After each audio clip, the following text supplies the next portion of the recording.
समय की घटना हुई होगी ब्लास्ट, उसी के आसपास हमें और वो सब लोग एक गाड़ी में बैठ कर के डिफेंस की ऑफिस में गए थे। वहाँ पर टेरिटोरियल आर्मी की कोई बहुत ट्रेनिंग थी।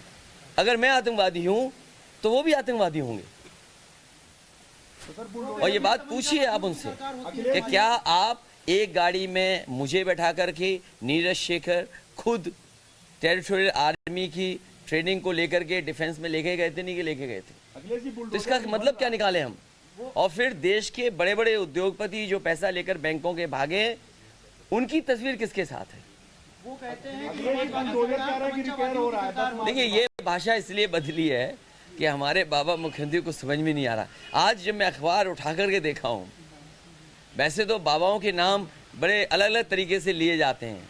अयोध्या में जाओ तो कोई दूसरे बाबा मिल जाएंगे, आप मथुरा वृंदावन में जाओगे तो बड़े बड़े नाम दिए जाते हैं। आज एक प्रतिष्ठित अखबार ने कहा है कि हमारे उत्तर प्रदेश के मुख्यमंत्री बुलडोजर बाबा हैं। बताओ, एक देश का और प्रदेश का सबसे प्रतिष्ठित अखबार योगी बाबा न कह करके उन्हें बुलडोजर बाबा कह रहा है, तो इस पर उन्हें तकलीफ होनी चाहिए कि खुशी होनी चाहिए? और बुलडोजर अगर मेंटेनेंस पे है तो मेंटेनेंस के बाद ठीक होकर के आएगा। तो क्या मंत्री पुत्र जिसने किसानों के ऊपर जीप चढ़ाई थी, क्या बुलडोजर उधर जाएगा कि नहीं जाएगा? बुलडोजर लखीमपुर जाएगा कि नहीं जाएगा? और एक माफिया क्रिकेट खेल रहे थे, इनाम उन पर 25,000 है, क्या वही बुलडोजर उधर जाएगा कि नहीं जाएगा? और फिर आप पता करिए, पहले मुख्यमंत्री होंगे जो जेल में जाकर के कॉफ़ी, चाय, ड्राई फ्रूट, नाश्ता माफियाओं के साथ किए और 3 घंटे गुजारे उन्होंने बनारस जेल में। क्या माफियाओं के साथ 3 घंटे गुजारे कि नहीं गुजारे, ये बताओ आप। किससे मिलने गए थे आप, इसका खुलासा? ये मुझे जानकारी नहीं है। अगर मुझे सीसीटीवी रिकॉर्डिंग मिल जाए तो शायद मैं बता सकूंगा कि किसके साथ 3 घंटे उन्होंने गुजारे थे, चाय, नाश्ता, ड्राई फ्रूट खिलाए थे। और मैं एक एक पत्रकार को जानता हूं, उनके चेहरे से पढ़ सकता हूं, आपको पता है लेकिन आप बताओगे नहीं। सर, आप बुलडोजर की बात करते हैं। भाजपा सरकार में ऐसी बहुत सारी जगह हैं जहां बुलडोजर नहीं पहुंच पाया। सरकार में आने के बाद क्या अखिलेश यादव उस बुलडोजर को उधर? देखिए, ये चुनाव इसलिए है कि प्रदेश कानून से चले, नियमों से चले, संस्थाएं मजबूत हों। समाजवादी पार्टी की कोशिश होगी कि संस्थाएं मजबूत हों, संस्थाएं अच्छी हों। हम संस्थाओं को हटाकर के कोई नया राज नहीं ला सकते, क्योंकि हम लोकतंत्र में रह रहे हैं। इसीलिए मैंने कहा ये उत्तर प्रदेश का चुनाव देश का सबसे बड़ा चुनाव होने जा रहा है, क्योंकि इस चुनाव के बाद लोकतंत्र बचेगा कि नहीं बचेगा। लोकतंत्र बचाने का चुनाव है, संविधान बचाने का चुनाव है और उत्तर प्रदेश को खुशहाली के रास्ते पर ले जाने का चुनाव है। और इनके झूठे लोगों को सोचो, बेंगलोर तो लखनऊ, सैफई, इटावा से बहुत आगे है। एक बेंगलोर के सांसद आए और एक्सप्रेस वे जैसे ही चले, उन्होंने बाबा योगी जी को धन्यवाद दिया। बताओ, बेंगलोर से आए और झूठ बोला करके यहाँ पर। सर, तीसरा चरण जो है, तीसरे चरण में पिछली बार कि आपने अपने गुहे और बीमार पिता को भी इस लड़ाई में उतार दिया क्योंकि आपको हारने का डर है। देखिए, बीजेपी से आप कंफ्यूज मत होइए। बीजेपी इसलिए कंफ्यूज नहीं हो, नेताजी हमारे साथ हैं तो उन्हें तकलीफ है, नेताजी हमसे दूर चले जाएं तो तकलीफ है। तो बीजेपी वाले ये बताएं हमें करना क्या है। बाबा मुख्यमंत्री जी से पूछूं या दिल्ली या बाहर से जो नेता आते हैं उनसे पूछूं कि अगर नेताजी अपने क्षेत्र में जाते हैं, और एक जो नेता होता है, कोई भी नेता हो, वो कितना भी बुजुर्ग हो जाए, शायद वो राजनीति और अपनी जनता को नहीं भूल सकता। मुझे खुशी है इस बात की कि नेताजी जिस क्षेत्र से पढ़े, जहाँ उन्होंने पढ़ाया, जहाँ उन्होंने कुश्ती के दाव सीखे, उसी क्षेत्र में एक बार आकर के जनता से अपील की। ये हमारे लिए गर्व की बात है, सौभाग्य की बात है, और हम सभी समाजवादियों के लिए कि नेताजी इतने बड़े नेता जिन्होंने इस पार्टी को बनाया, वो एक बार समर्थन में उतरे और पार्टी के लिए वोट मांग रहे हैं। ये बीजेपी के चक्कर में मत आइए। बीजेपी वाले कभी परिवार वालों का दुख नहीं समझ सकते, क्योंकि खुद का परिवार नहीं है, इसलिए वो किसी भी परिवार वाले का दुख नहीं समझ सकता। पिछली बार सर आपको अपने गढ़ में पिछली बार बड़ी चुनौती मिली थी। इस बार क्या आपको लग रहा है किसी तरह की चुनौती, और कितनी सीटें आप जीत रहे हैं आपको लगता है? देखिए, मैं जो आकलन कर सकता हूँ और आकलन कर रहा हूँ, मैं पहले दूसरे चरण में ही समाजवादी पार्टी ने शतक लगा दिया है। ये बढ़त होगी इसमें, और जब तक चौथा राउंड होगा दूसरी सेंचुरी लग जाएगी, और आखिरी तक जब भारत चुनाव जाएगा, आजमगढ़, गाजीपुर, बलिया, बनारस, सोनभद्र, मिर्जापुर, भदोई, उस समय आप देख लेना भारतीय जनता पार्टी के बूथों पर मक्खी मारने वाला नहीं मिलेगा। सर, जब पेंशन वाली सेंटर का इशू है तो आप कैसे सरकार कैसे बहाल करेंगे? कौन कह रहा भाई?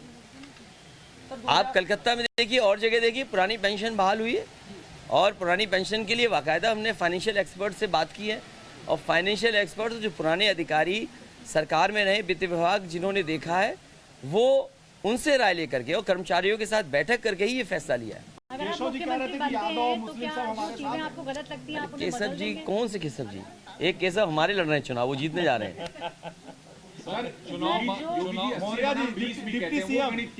देखिए, 80 बनाम 20 हमारे बुलडोजर बाबा जी को समझ में नहीं आ रहा है। 80% जनता समाजवादी पार्टी और गठबंधन के साथ है, 20% उनसे नाराज है, तो 100% जनता भारतीय जनता पार्टी को हटाना चाहती है। 100% जनता भारतीय जनता पार्टी को हटाना चाहती है। वो 400 आप जीत रहे हैं तो 3 सीट किसको दे रहे हैं? वो बात पुरानी हो गई, इस बार भारतीय जनता पार्टी का पता नहीं लगेगा। सर, एक सवाल, अगर आप मुख्यमंत्री बनते हैं तो जो जो चीजें आपको लगता है ये सरकार ने गलत करी हैं, आप उन्हें बदल देंगे? मैं आपसे कहूँगा कि आप मिठाई खा के जरूर जाना। क्या सर पुराने नाम और समाजवादी पार्टी ने अगर ये एक्सप्रेस वे न बनाया होता तो शायद हरकुलिस लेकर के प्रधानमंत्री जी उस एक्सप्रेस वे पर नहीं उतर पाते। समाजवादी पार्टी की कोशिश होगी कि उत्तर प्रदेश का इंफ्रास्ट्रक्चर कैसे बेहतर हो। जिस समय कोरोना और बीमारी आई, उस समय लोगों ने ये महसूस किया कि अस्पताल, दवाई और तमाम इंतज़ाम हो जाते तो उनके घर परिवार लोगों की जान बच जाती। अस्पताल अच्छे बने, इंस्टीट्यूशन अच्छे बने, और आज के समय पर जो कोर्सेज, जिस तरह की पढ़ाई नौकरी दे सकती है, उस तरह का काम होना चाहिए।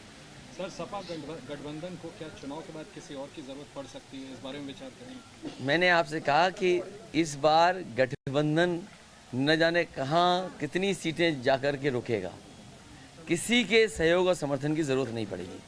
सर, बीएसपी के कुछ नेता ये कह रहे हैं कि बेशक हम इस बार किंग ना बन पाए, लेकिन चुनाव के बाद हम किंग मेकर की भूमिका में।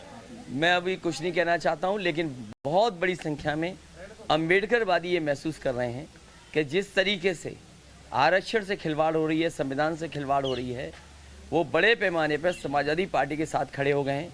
और आपने तो वो कहावत सुनी होगी, न रहेगा बांस न बजेगी बांसुरी।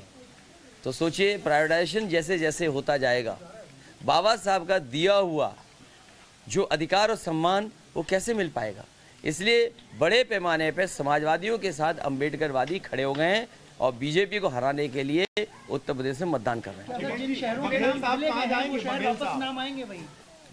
हमने अपने मैनिफेस्टो में लिखा है कि आज़ादी के बाद कोई बहुत प्लान्ड सिटी नहीं बन पाया। भारतीय जनता पार्टी का आपने स्मार्ट सिटी वाला भी देखा होगा।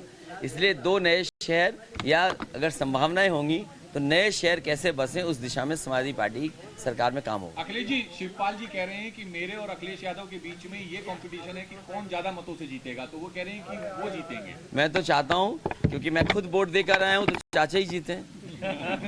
सर, करहल में बघेल साहब आपके सामने, उसको कुछ चुनौती मानते हैं? उनकी बात अगर मानोगे, वो अपने बघेल समाज में कह रहे हैं जाकर के कि मुझे जिता दो तो सुप्रीम कोर्ट में मैं जज बनवा दूंगा, हाई कोर्ट में हमारी बरादरी के जज बन जाएंगे।